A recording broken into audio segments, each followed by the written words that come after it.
بسم اللہ الرحمن الرحیم وَإِنَّكَ لَعَلَىٰ خُلُقٍ عَظِيمٍ۔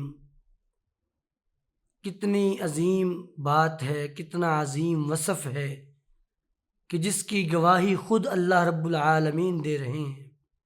نبی علیہ الصلاۃ والسلام کے اوصاف میں سے ایک بنیادی وصف آپ کا اخلاق۔ اللہ رب العزت نے قرآن کریم میں فرمایا، بے شک اس بات میں کوئی شک نہیں ہے کہ آپ ایک عظیم اخلاق پر فائز ہیں۔ تو نبی علیہ الصلاۃ والسلام آپ کا اخلاق آپ کا بنیادی وصف تھا۔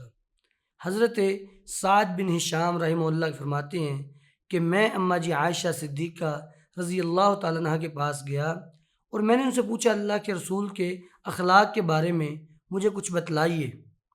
تو اماں جی فرمایا لگی، کان خلقہ القرآن، اللہ کے رسول کا اخلاق پورے کے پورا قرآن تھا، یعنی قرآن میں جو کچھ ہے وہ اللہ کے رسول کا اخلاق تھا۔ یہاں پہ ایک چھوٹی سی بات یہ بھی سمجھنے والی ہے، بعض لوگ سمجھتے ہیں اخلاق کا معنی یہ ہے کسی کو مسکرا کے مل لینا، حالانکہ یہ بھی اخلاق ہے، لیکن اخلاق اس کے علاوہ بھی ہے۔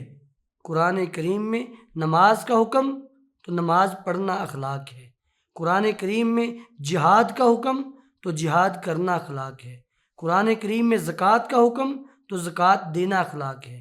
گویا کہ مکمل قرآن کریم یہ آپ کا اخلاق ہے۔ بعض لوگ یہ بات کہتے ہیں کہ اسلام تلوار سے پھیلا یا اخلاق سے۔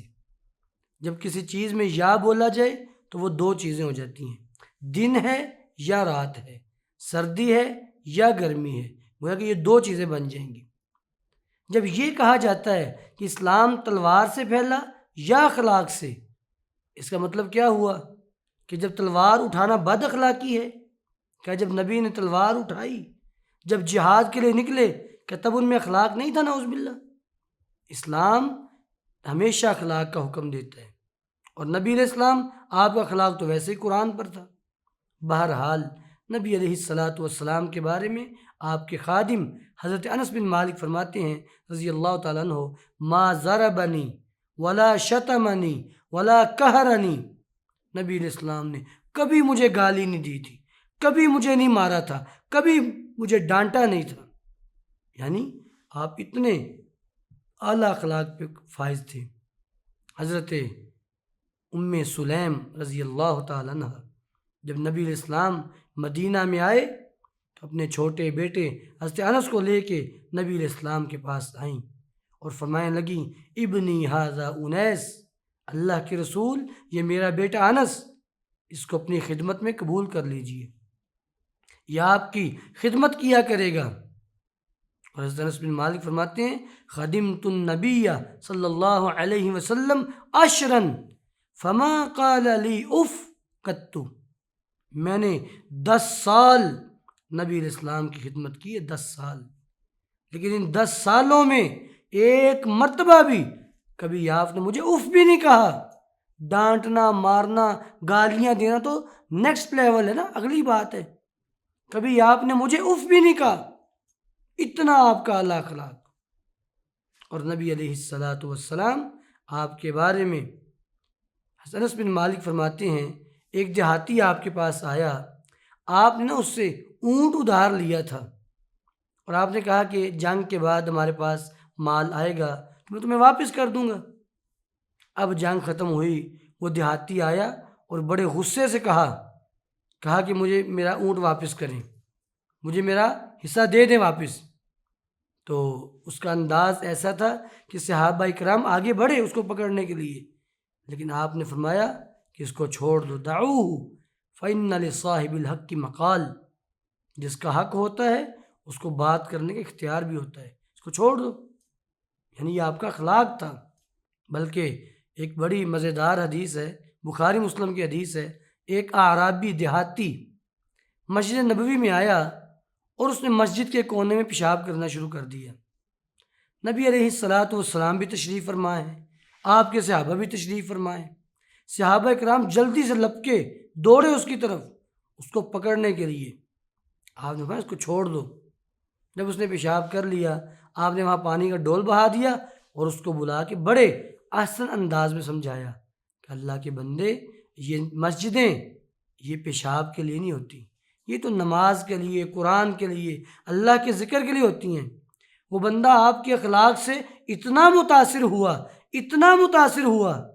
کہ وہ جاتے جاتے کہنے لگا اللہم ارحمنی و محمدا ولا ترحم معنا ابدا، اللہ مجھ پہ رحم فرما، محمد صلی اللہ علیہ وسلم پہ رحم فرما، اور کسی پہ رحم نہ کرنا، کیونکہ یہ بھی تو مجھ پہ رحم نہیں کر رہے تھے۔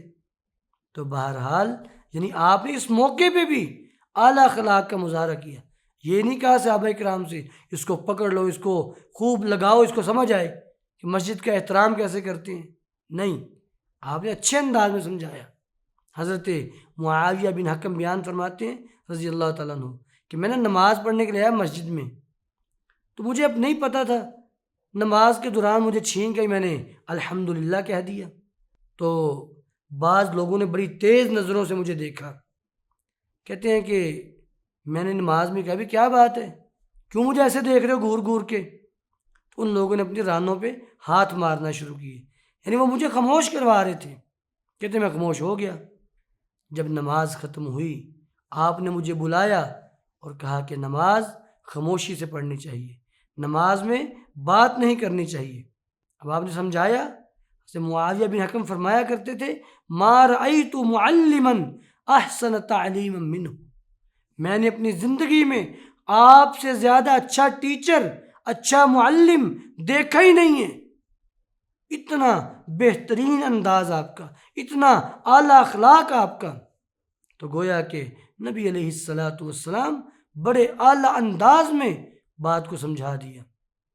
اور پھر ایک اعرابی آپ کے پاس آیا، آپ کے گلے میں ایسے ایک حاشیے دار موٹے حاشیے والی چادر ڈال کے بل دینا شروع کر دیے، حالانکہ اس کا کوئی حق نہیں ہے۔ کہنے لگا مرلی من مال اللہ شیئا، اللہ نے جو آپ کو مال دیا نا اس میں سے مجھے بھی کچھ دیں، تم کون سا اپنا حق لینے کے لیے آئے، بس ویسے ہی کہ میری مدد کریں، اور بڑے غصے والے انداز میں۔ فالتفت الیہ رسول اللہ صلی اللہ علیہ وسلم فضحک ثم اعطاه، آپ نے اس کی طرف دیکھا، مسکرائے اور اس کی حاجت پوری کر دی۔ آپ نے یہ نہیں کہا کہ تمہیں بات نہیں کرنی آتی، تمہیں بات کرنے کی تمیز نہیں ہے، نہیں، آپ نے اعلیٰ اخلاق کا مظاہرہ کیا۔ تو نبی علیہ السلام اب ہمیشہ اخلاق کی اعلیٰ ترین منزلوں کو چھونے والے، خود آپ فرمایا کرتے تھے اپنے بارے میں، فرمایا کرتے تھے بعثت لأتمم مکارم الاخلاق، مجھے تو اخلاق کے مکارم ان کو مکمل کرنے کے لیے بھیجا گیا ہے، میں تو آیا ہی اس لیے ہوں کہ لوگوں کو بتاؤں اخلاق کی منزلیں کیا ہیں۔ حتیٰ کہ آپ کے گھر والے آپ کے بارے میں فرماتے ہیں ما عاب رسول اللہ صلی اللہ علیہ وسلم طعاما قط، آپ نے کبھی زندگی میں کسی کھانے میں عیب نہیں نکالا تھا جیسے ہمارے ہاں لوگ کرتے ہیں، کبھی عیب نہیں نکالا تھا۔ ان اشتہا ہوا کلو، اگر آپ کو اچھا لگتا آپ کھا لیتے، وَإِلَّا اترکو، چھوڑ دیتے، پسند آ گیا تو کھا لیا، نہیں پسند آیا تو چھوڑ دیا، لیکن کیڑے نہیں نکالتے تھے، کھانے میں عیب نہیں نکالتے تھے۔ تو گویا کہ نبی علیہ السلام یہ آپ کے اخلاق کا تقاضا تھا۔ اللہ رب العالمین ہمیں بھی اعلیٰ اخلاق کو اپنانے کی توفیق عطا فرمائے۔